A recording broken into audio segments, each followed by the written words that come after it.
नमस्कार, स्वागत है आपका। मैं हूं आपके साथ दिनेश अवस्थी। उत्तराखंड में जनमत ईवीएम में कैद हो गया है और इसके साथ ही जीत को लेकर दावे भी शुरू किए गए हैं।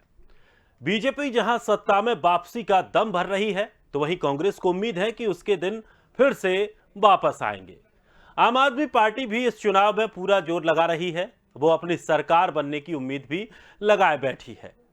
तो इससे पहले हम चर्चा करेंगे देवभूमि के चुनावी दंगल की और जानेंगे कि वहां की जमीनी हालात क्या हैं, स्थिति क्या है और जिस तरह से तमाम पार्टियां जो दावे कर रही हैं उन दावों में कितनी सच्चाई है। लेकिन उससे पहले आपको सुनाते हैं कि क्या कुछ दावे किए जा रहे हैं। 2022 के जो चुनाव है वो संपन्न हो चुके हैं और मतदान भी काफ़ी बढ़ चढ़कर हुआ है, ऐतिहासिक हुआ है। इसके लिए मैं उत्तराखंड की जनता का, देवतुल्य जनता का हृदय से उनका धन्यवाद करता हूं। और जो चुनाव आयोग के कर्मचारी हैं, अधिकारीगण हैं, सुरक्षा बलों के लोग हैं, विभिन्न राजनीतिक दलों के लोग हैं, राजनीतिक पार्टियों के कार्यकर्ता हैं, सभी ने शांतिपूर्ण मतदान किया है, मतदान करवाया है। उसमें सभी ने सहयोग किया है। सभी के हम आभारी हैं और हम आशा करते हैं कि नई सरकार गठन होगी और नई सरकार उत्तराखंड के स्वर्णिम भविष्य को और नौनिहालों के भविष्य को बनाने वाली सरकार होगी। तो उत्तराखंड का दंगल तो अभी बंद हो चुका है। दरअसल उत्तराखंड में वोटिंग हो चुकी है, मतदान हो चुका है। अब जो पार्टियां हैं, जो दल हैं, उनको उम्मीद है कि पता नहीं जनता ने किसको समर्थन दिया है, जनता का रुख किसकी तरफ रहा है। हालांकि चुनावों से पहले अगर बात करें तो इस बार उत्तराखंड में एक नई अलग स्थिति देखने को मिली। दरअसल आमतौर पर देखा जाता है कि उत्तराखंड में कांग्रेस और भारतीय जनता पार्टी दोनों ही एक बड़े दल के तौर पर वहां मौजूद हैं और एक के बाद एक की सरकारें वहां पर आती रही हैं। लेकिन स्थिति इस बार थोड़ी सी अलग थी। इस बार आम आदमी पार्टी ने भी लगातार उत्तराखंड में जमकर प्रदर्शन किया और जाकर के तमाम योजनाएं लोगों के बीच में रखी, लोगों से मुलाकात की। खुद आम आदमी पार्टी के मुखिया अरविंद केजरीवाल ने वहां जाकर के प्रचार प्रसार किया। इसकी वजह से शुरुआती दौर में यह लगने लगा था कि उत्तराखंड की हवा में शायद इस बार बदलाव हो सकता है। हालांकि चुनाव के समय आते आते आम आदमी पार्टी की जो हवा है वो थोड़ी सी थम सी गई थी और उसके बाद ये साफ हो चुका था कि उत्तराखंड में अब कांग्रेस और बीजेपी के बीच ही मुख्य मुकाबला है। लेकिन देखना यह है कि जो लोगों ने ईवीएम में जिन प्रत्याशियों की किस्मत को बंद करके रख दिया है, किसको वो समर्थन दिया है, कौन वो पार्टी है जिसे उत्तराखंड की जनता ने स्वीकार किया है। क्या मिथक टूटेगा कि जो एक के बाद अलग अलग सरकारें हर साल बदलती हैं, क्या इस बार भी बदलेगी या नहीं बदलेगी? बीजेपी दोबारा से वापसी करेगी? कांग्रेस के ऐसे क्या वो मुद्दे रहे, कांग्रेस की ऐसी क्या वो बात रही जिसको लेकर जनता उसे स्वीकार करे? इस पर भी चर्चा करेंगे। साथ ही जानेंगे कि वहां के लोगों की क्या मनोदशा इस बार रही। दरअसल अगर देखा जाए तो जो अन्य प्रदेश हैं जहां मैदानी इलाके हैं, वहां की परिस्थिति, वहां के मुद्दे अलग रहते हैं। उत्तराखंड चूंकि पहाड़ी क्षेत्र है, वहां की समस्याएं, वहां के मुद्दे और वहां का जो वायुमंडल है वो बिल्कुल अलग है। तो सीधी सीधी बात है कि फर्क तो है, लेकिन अब लोगों की राय क्या रही होगी, लोगों की मनोदशा कहां पहुंची होगी। और सबसे बड़ी बात यह है कि जिस तरह से तमाम जो दावे वायदे सभी पार्टियों ने किए हैं, लोक लुभावन वायदे भी किए गए हैं, तो क्या जनता उस भंवर में भी फंसी है? ये हम सब जानने की आज कोशिश करेंगे। चलिए मेहमानों से आपका परिचय कराते हैं। हमारे साथ गोपाल पाठक, बीजेपी नेता, अश्विनी हांडा, राष्ट्रीय प्रवक्ता कांग्रेस से, हमारे साथ नरेश तोमर, संवाददाता हरिद्वार से, वेद प्रकाश यादव, संवाददाता किच्छा से। सभी मेहमानों का बहुत बहुत स्वागत है हमारे कार्यक्रम में। सबसे पहले वेद प्रकाश, आपसे जानना चाहेंगे क्या कुछ स्थिति अभी तक देखने को मिली, क्योंकि अब मतदान हो चुका है, लेकिन जिस तरह से तमाम वायदे, अगर मौजूदा सरकार की वहां की बात करें बीजेपी की, तो खुद प्रधानमंत्री मोदी भी लगातार उन्होंने कैंपेन किया, अमित शाह ने वहां पर कैंपेन किया। क्या कुछ इसका फर्क वहां पर लोगों पर पड़ा? कांग्रेस ने तमाम वादे किए, खास करके उनका एक मुख्य मुद्दा सिलेंडर को लेकर रहा। 500 रुपए के अंदर अंदर में सिलेंडर देने की बात उन्होंने कही। राहुल गांधी भी वहां पहुंचे। तो क्या इसका कुछ असर जनता पर पड़ेगा, या फिर अरविंद केजरीवाल ने जिस तरह से दिल्ली की जो मॉडल है उसको लेकर वहां रखा और उन्होंने कहा कि रोजगार दिया जाएगा, लोगों को मुआवजा दिया जाएगा, साथ ही जो बेरोजगार छात्र हैं उनको भी कुछ राशि दी जाएगी हर महीने, महिलाओं को हर महीने राशि दी जाएगी, फ्री की बिजली दी जाएगी। तो क्या कुछ स्थिति वहां देखने को मिली चुनाव से पहले कि लोगों की मनोदशा आखिर कहां थी, या फिर लोग भ्रमित थे? जी दिनेश, मैं आपको बताना चाहूंगा कि उत्तराखंड का जो उधमसिंह नगर जिला है ये तराई क्षेत्र कहलाता है। यहाँ पे जो 9 सीटें हैं, 9 सीटों पे आम आदमी पार्टी ने चुनाव शुरू होने से 6 महीने तक काफी बढ़ चढ़ के प्रचार किया था। और 6 महीने पहले जिस तरह से लग रहा था कि आम आदमी पार्टी किच्छा के साथ साथ उधमसिंह नगर की अन्य 8 सीटों पर भी अच्छा प्रदर्शन करेगी, लेकिन देखते ही देखते जैसे जैसे चुनाव करीब आया वैसे जो चुनाव भाजपा और कांग्रेस तक आकर सिमट गया। और ये जिला इसलिए भी अहम है क्योंकि इसी जिले से उत्तराखंड के मुख्यमंत्री पुष्कर सिंह धामी आते हैं। और पुष्कर सिंह धामी का काफी प्रभावशाली नेता रहे हैं क्षेत्र के, क्योंकि युवा नेता है और लगातार वो इसी जिले में सक्रिय थे। फिर यूथ भाजयुमो के जो है अध्यक्ष प्रदेश के रह चुके हैं। तो इस जिले की राजनीति थोड़ी सी विकास को लेकर और रोजगार को लेकर रही, लेकिन क्या नाम है कि ऐसा लगा चुनाव आते आते कि इन मुद्दों के साथ साथ लोग थोड़ा भाजपा और कांग्रेस में ज्यादा बढ़ते हुए दिखाई दिए। चलिए, हमारे साथ नरेश तोमर भी बने हुए हैं। नरेश, क्या कुछ स्थिति देखने को मिली जो वहां के क्षेत्र है? चूंकि उत्तराखंड की सबसे विकट स्थिति तो ये बनती है कि पहाड़ी क्षेत्र, मैदानी क्षेत्र, और दोनों जगह के मुद्दे अलग, वहां के लोगों की भाषाएं तक चेंज हो जाती हैं। तो क्या कुछ स्थिति उत्तराखंड में देखने को मिली? निश्चित रूप से बिल्कुल अवस्थी भाई, आपने सही कहा कि भौगोलिक स्थिति के साथ साथ भाषाएं और परिवेश बिल्कुल अलग अलग है। मैदानी क्षेत्र और प्रदेश क्षेत्र के लोग अलग अलग है, और यहाँ की जो विकास की बातें हैं वो अलग अलग करते हैं। मैदानी क्षेत्र बात करें, धमनौरी, हरिद्वार सहित जो हरिद्वार जिला है, इसमें विकास के कार्य को लेकर और किसानों के मुद्दों को लेकर जो है कांग्रेस आगे बढ़ी, क्योंकि जिस तरह से किसानों का मुद्दा लगातार चला और देश के प्रधानमंत्री जिसने जो है किसानों के लिए बाद में सबसे अपील की और बैकफुट पर आए, तो कहीं ना कहीं कांग्रेस को एक बहुत बड़ा मुद्दा यहाँ पर मिला। और देखे कुंभ के दौरान जो है व्यापारी पर नाराज दिखा, और हमने अगर देखें जिस तरह से कुंभ के दौरान मुख्यमंत्री का बदलना, उसके बाद जो श्रद्धालुओं को के लिए जो रास्ते खोल देना, कोविड के मामले बढ़ना, और दूसरी लहर में जो है सरकार सत्ता पक्ष के द्वारा इतने बड़े हानि यहाँ पर हुई, और उसको लिए लोगों ने ये आरोप लगाए कि जिस तरह से कुंभ हुआ उस कुंभ से ही संक्रमण बढ़ा। लेकिन देखें कि इतना बड़ा महा आयोजन हुआ कुंभ, और संतोष में भी संक्रमण देखने को मिला, लेकिन संक्रमण के दौरान जो है सरकार लगातार लोगों से अवेयरनेस करती रही, लेकिन जब तक मामला बढ़ चुका था, इसके बाद एकदम तुरंत मुख्यमंत्री का एक बदलाव हुआ। पुष्कर सिंह धामी यहाँ पर आए और उन्होंने जल्दी से जल्दी विकास के कार्य करते हुए कोरोना पर भी लगाम लगाई, लेकिन जब तक काफी देर हो चुकी थी और कांग्रेस को ये मुद्दा मिल चुका था। इसी के साथ ही विधानसभा चुनाव आ टपके। अब देखते हैं कि कांग्रेस इन मुद्दों को बुलाने में कितनी कामयाब बिल्कुल, और बीजेपी ये बात अब देखनी होगी कि क्या वाकई जिस तरह से कांग्रेस ने मुद्दे उठाए हैं वो लोगों के बीच तक पहुंच पाई है, लोगों के दिलों तक पहुंच पाई है कि नहीं। अश्विनी जी, कांग्रेस ने इस बार काफी प्रयास किया, और सबसे अच्छी बात यह रही कि गणेश गौंडियाल हर मुद्दे को लेकर के मोर्चे पर रहे, बिल्कुल फ्रंट पर आके उन्होंने हर मुद्दे को उठाया। क्या कुछ ऐसी बात इस बार कांग्रेस की रही जिससे कि कांग्रेस ये दावा कर सकती है कि वो उत्तराखंड में वापसी करेगी? अश्विनी जी, आप तक मेरी आवाज पहुंच पा रही है? जी जी जी। अश्विनी जी, ऐसे कौन से वो मुद्दे रहे हैं या ऐसी कौन सी बात कांग्रेस की मानी जाए कि जिसे लेकर वो जनता के बीच में पहुंची और जनता उन्हें स्वीकार करे? देखिए, आपने सारे संदर्भ में एक बात कही कि हवा निकल गई है आम आदमी पार्टी की। तो ये सच्चाई है कि आम आदमी पार्टी खाली उत्तराखंड में नहीं, पूरे देश में आम आदमी की हवा निकल गई है। वो किस बात पे दावा करते हैं? क्या आपने जो दिल्ली मॉडल देखा नहीं पिछले दिनों कोविड के चलते जिस तो अश्विनी जी, आप उत्तराखंड में आम आदमी पार्टी से मुकाबला कर रहे थे कि बीजेपी से? मैं वही बताने जा रहा हूं आपको कि बीजेपी की तो अराजकता देश में देखी है। जिस तरीके से बीजेपी ने हर 3 महीने के बाद मुख्यमंत्री चेंज किया है, वो तो देश देख रहा है, और लोगों ने इसके खिलाफ वोट भी किया है। अब लोग वोट करने जा रहे हैं जो बचे हुए चुनावों में।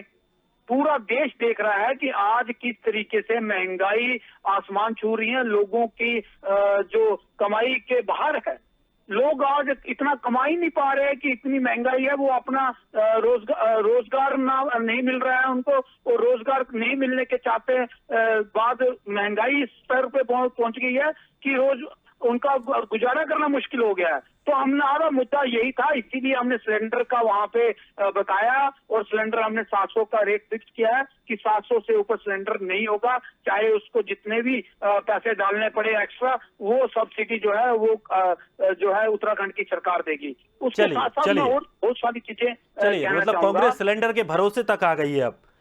गोपाल पाठक भी हमारे साथ बने हुए हैं। गोपाल जी, उत्तराखंड में तमाम ऐसी बातें रही, मुख्यमंत्री बदलना एक बीजेपी के खिलाफ मुद्दा रहा, दूसरा किसान आंदोलन को लेकर के भी तमाम, चूंकि उत्तर प्रदेश से लगा हुआ क्षेत्र उत्तराखंड का काफी है जहां किसान भी हैं, और अगर बात की जाए वहां पर तो सिख समुदाय भी काफी है, मुस्लिम समुदाय भी काफी है, जो आमतौर पर नाराजगी देखने को मिली। क्या ये नाराजगी बीजेपी के लिए परेशानी का कारण बन सकती है?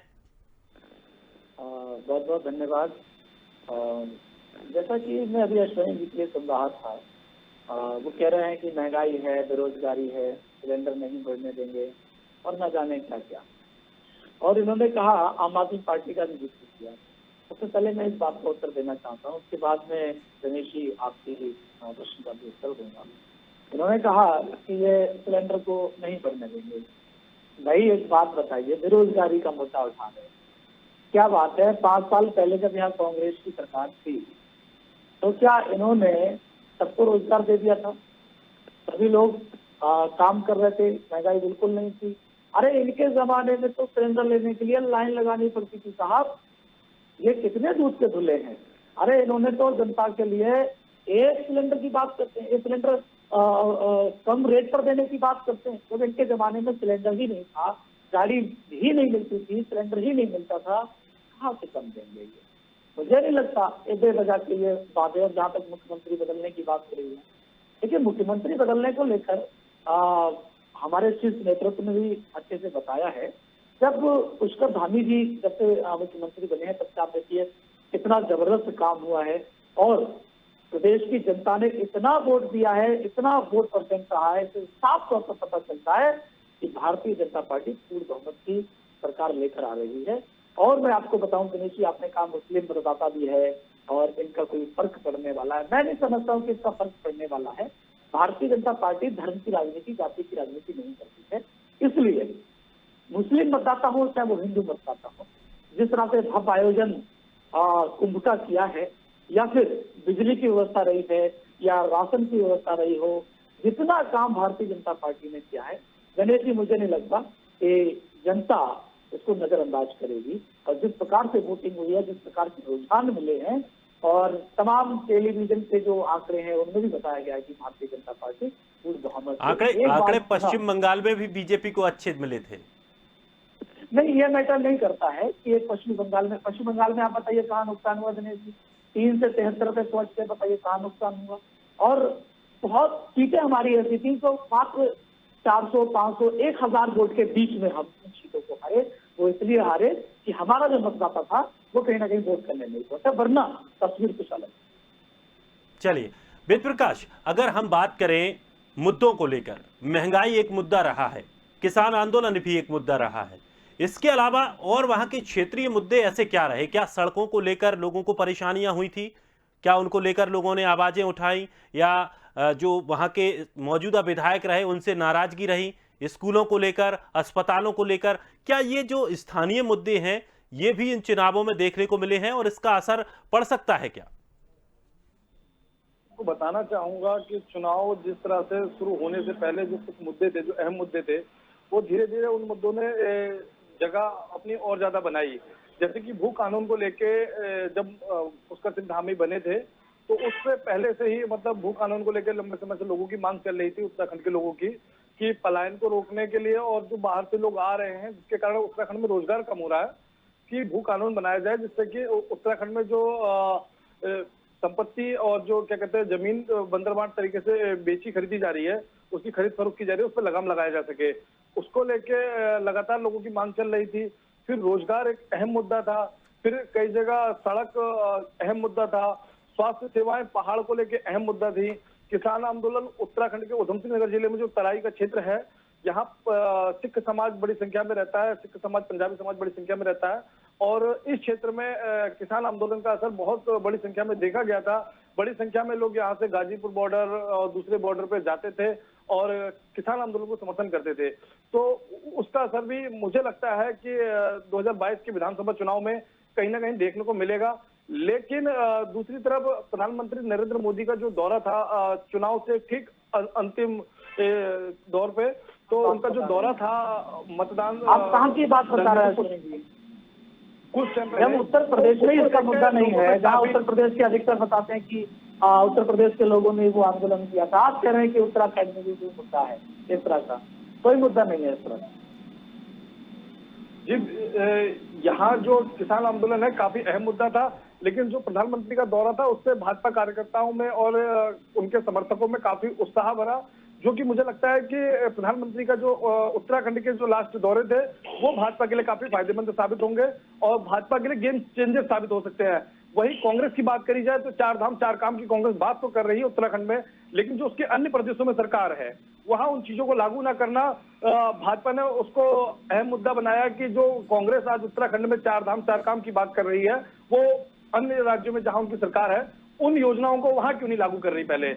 और इसी तरीके से आम आदमी पार्टी को लेकर भी लगातार लोग निशाना साध रहे थे कि आम आदमी पार्टी जो क्या कहते हैं कि दिल्ली का मॉडल उत्तराखंड को दिखा रही है, तो दिल्ली में लोगों को रोजगार क्यों नहीं दे रही है, या दिल्ली में क्या हर आदमी को रोजगार मिल गया है, या दिल्ली में जो हर महिला को 1000 रुपए मिल रहे हैं। तो वो सारे मुद्दे उत्तराखंड में रहे जिससे कि चुनाव भाजपा और कांग्रेस, भाजपा बनाम कांग्रेस और कांग्रेस बनाम भाजपा पे आ गया। बिल्कुल आखिरी मोड़ पर चुनाव दोनों पार्टियों की, बड़ी पार्टियों के बीच में ही आकर सिमट कर रह गया। नरेश, अगर हम बात करें स्थायी राजधानी को लेकर, क्योंकि उत्तराखंड में ये एक बड़ा मुद्दा रहा है, हर चुनावों में इसका जिक्र किया जाता है, चुनावों के बाद भी लगातार इस पर चर्चाएं की जाती हैं, लेकिन इसका समाधान अभी तक नहीं निकल पाया है। क्या स्थायी राजधानी का मुद्दा इन चुनावों में हावी रहा था या फिर उस मुद्दे को अब भुला दिया गया है? निश्चित रूप से देखिए, अब राजधानी को लेकर तो संशय शुरू से ही बना हुआ है, क्योंकि जिस तरह से स्थायी राजधानी को लेकर गैरसैंण की बात चल रही थी, अगर देखा जाए तो हरिद्वार तो प्लेन के जो मैदानी क्षेत्र के लोग हैं वो कभी नहीं चाहेंगे कि देहरादून के अलावा कहीं और राजधानी हो। और यही कारण है कि जो एक जो मुद्दा काफी जो मैदान क्षेत्र में है वो राजधानी को लेकर भी कहीं बहुत बड़ा मुद्दा भाजपा के लिए गले की फांस बन सकता है, क्योंकि इस बार चुनाव में जो मतदाता है वो काफी शांत है, उसके विचार ऐसे लग रहे हैं कि वो बदलाव चाहता है, लेकिन कितना बदलाव चाहता है ये तो आने वाले समय पर पता चल पाएगा। लेकिन जिस तरह से हम देख रहे हैं कि कांटे की टक्कर कई जगह देखने को मिली, मतदान प्रतिशत हालांकि कम रहा और इसका नुकसान सत्ता पक्ष को ही होता है। बिल्कुल, और ये आमतौर पर देखा जाता है कि अगर मतदान प्रतिशत घटता है तो सत्ता पक्ष को उसका नुकसान तो झेलना पड़ता है। अश्विनी जी, ये पोखलाइट भी देखी है जी। अश्विनी जी, अगर हम बात करें, चूंकि अभी वेद प्रकाश ने भी एक बात कही कि जिस तरह से स्थिति कांग्रेस बना रही है, उत्तर प्रदेश में जाती है अलग मुद्दे लेकर जाती है, 40% महिलाओं को आरक्षण देने की बात कही जाती है और तमाम योजनाएं देने की बात कही जाती है, स्कूटी देने की बात कही जाती है, तो वहीं बगल से लगे उत्तराखंड में जाकर के वो 40% वाला उनका सिस्टम खत्म हो जाता है। तो क्या ये अलग अलग राज्यों में अलग अलग बातें आप जो कह रहे हो, क्या जनता इस चीज को स्वीकार करेगी और भरोसा कैसे करेगी? देखिए, अभी अवस्थी जी अगर देखा जाए तो राज्यों के चुनाव हो रहे हैं, राज्यों की अपनी समस्याएं होती हैं, उसी के हिसाब से डिसीजन लिया जाता है, उसी हिसाब से जो राज्य की मुताबिक चीजें करनी होती है वही की जाती हैं। अगर हम नेशनल लेवल पे देखेंगे, जब नेशनल लेवल की इलेक्शन लड़ेंगे, हम पार्लियामेंट की इलेक्शन लड़ेंगे, तो उसमें हम पूरे देश के अंदर जैसे 40% महिलाओं के लिए और आरक्षित करेंगे, वो निश्चित तौर पर अगर ऐसा लगा तो किया जाएगा, इसमें कोई दो राय नहीं है। लेकिन मैं भारतीय जनता पार्टी के प्रवक्ता से ये कहना चाहता हूँ कि क्या प्रधानमंत्री कॉर्पोरेशन का भी इलेक्शन लड़ेंगे, पंचायत का भी प्रधानमंत्री इलेक्शन लड़ेंगे और एमपी का इलेक्शन भी प्रधानमंत्री लड़ेंगे और प्रधानमंत्री खुद भी सारे इलेक्शन लड़ेंगे, तो आपके एमएलए, सरपंच, पंच और ये लोग क्या लड़ेंगे? मुझे ये बताइए। आप हर स्टेट में हर तरह से एक ही चीज कहते हैं कि प्रधानमंत्री के मुखौटे को देख के आप वोट दें, तो आपके पास राज्य के अंदर ऐसा कोई नेता नहीं है जिसके नाम पे आप वोट मांग सके, क्योंकि आपने ऐसा कोई काम ही नहीं किया है। किसी भी राज्य हो, जिस तरीके से आज अराजकता का पूरा माहौल बन गया देश के अंदर और राज्यों के अंदर, वो देश देख रहा है, इसी के मुताबिक वो आज वोट भी कर रहा है। और आने वाले दिनों में आप देखोगे कि पूरे राज्यों में जहां जहां भारतीय जनता पार्टी है वो साफ हो जाएगी। चलिए गोपाल जी। मैं इतना कहना चाहता हूँ हमारे कांग्रेस के प्रवक्ता जी के लिए कि वो कह रहे हैं कि प्रधानमंत्री जी हर जगह का चुनाव लड़ रहे हैं। भाई हमारे पास एक आइकन है, और आपने शायद देखा नहीं है, हमारे यहाँ नड्डा जी से लेकर रक्षा मंत्री से लेकर सब बड़ा स्टार संचालक, और सबने देश में वो छवि बनाई है जिन पर लोग भरोसा करते हैं। आप देखिए कांग्रेस सिमट के कहाँ आ गई है और भाजपा देखो कहाँ। इस तरह से जैसे आप कह रहे हैं कि नरेंद्र मोदी जी हर जगह का चुनाव लड़ेंगे, 33 MLA क्या करेंगे। नरेंद्र मोदी जी की वो छवि है कि जिस पर पूरा देश भरोसा करता है, जिनकी छवि पर पूरा देश उनको वोट करता है। अभी हाँ, आपकी जानकारी के लिए बता दूं कि आप जो बड़ा व्याख्यान करते हैं ना कि अब भाजपा कांग्रेस खत्म हो गई है, मुझे लग रहा है कि भाजपा ही खत्म हो गई है। आप सिर्फ 6 राज्यों में ये दिन में सपने देखने बंद कर दीजिए कि भाजपा खत्म हो गई। अरे क्या मिटाएंगे वो लोग भगवा को दिल में पूरे निकलने से पहले और दूसरे से पहले देश के जब कलर जितना भगवा होगा उन्हें क्या मिटाएंगे और कैसी बातें कर रहे हैं आप। लोग आपको इस बार दिन में तारे दिखाएंगे, मैं ये आप विश्वास के साथ कहीं तारे नहीं दिखाएंगे। अगर सच पूछो तो आपकी जमानतें जब्त होंगी अच्छे नेताओं की। बस अपने मुख्यमंत्री को इंतजार करिए। इतना आप लोगों ने उत्तराखंड के लिए कुछ नहीं किया। आप लोगों ने देवभूमि को देवभूमि नहीं लेने दिया। आपने देवभूमि को बदनाम करने की कोशिश की। आपने देवभूमि की अस्मिता के साथ खिलवाड़ किया।